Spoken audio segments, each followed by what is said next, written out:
সবাই মিলে একাকার অনেকটা ভালো লাগছে।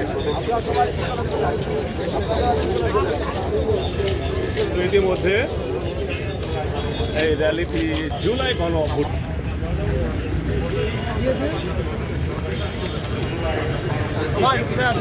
মহিলা বিষয়টা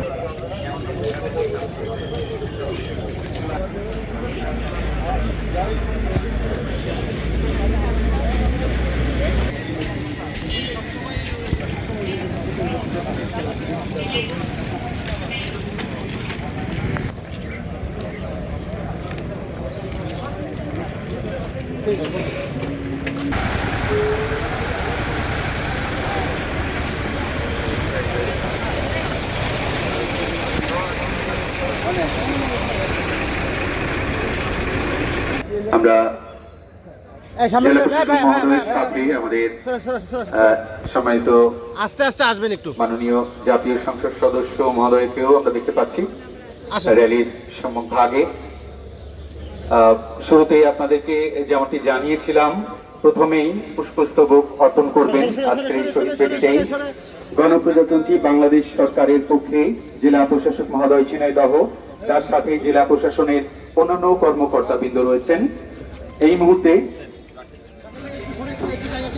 মুহূর্তে আমাদের জাতীয় সংসদ সদস্য মহোদয়, মাননীয় জাতীয় সংসদ সদস্য মহোদয় রয়েছেন আমাদের জেলা প্রশাসক মহোদয়ের সাথে পুষ্পস্তবক অর্পণ করলেন। আমরা একটু একটু একটু জায়গা দিই আমাদের এই পুষ্পস্তবককে সুন্দর করে সাজিয়ে দিতে। আমরা স্টাইলুট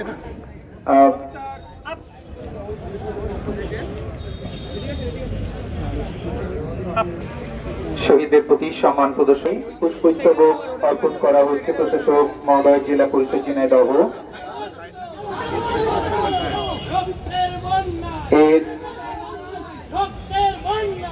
রাকিবুল ইসলাম, সাব্বির হোসেন, শুভশীল এর পক্ষে তার পরিবার এবং সাথে সম্মানিত জেলা প্রশাসক মহোদয় থাকবেন। শহীদ পরিবারের পক্ষ থেকে আমরা দেখতে পাচ্ছি তিনজন শহীদ মোহাম্মদ রাকিবুল ইসলাম, সাব্বির হোসেন এবং শুভশীল এর পক্ষে তাদের পরিবার এবং সম্মানিত জেলা প্রশাসক মহোদয়, সম্মানিত জেলা পরিষদের প্রশাসক মহোদয় রয়েছেন, তাদের সাথে পুষ্পস্তবক অর্পণ করছেন। শ্রদ্ধা জ্ঞাপন সাথে জেলা প্রশাসক মহোদয় তিনিও থাকছেন। জুলাই আহতদের পক্ষে যারা জুলাইতে আহত হয়েছে তাদের পুষ্পস্তবক অর্পণ করে আপনারা ওখান থেকে সরে যাবেন। দাঁড়িয়ে পুষ্পস্তবক অর্পণ করবেন এবং আমাদের স্কাউট যারা রয়েছে তারা এগুলো সাজিয়ে রাখবে। পিবিআই পক্ষ থেকে পুষ্পস্তবক অর্পণ করা হলো।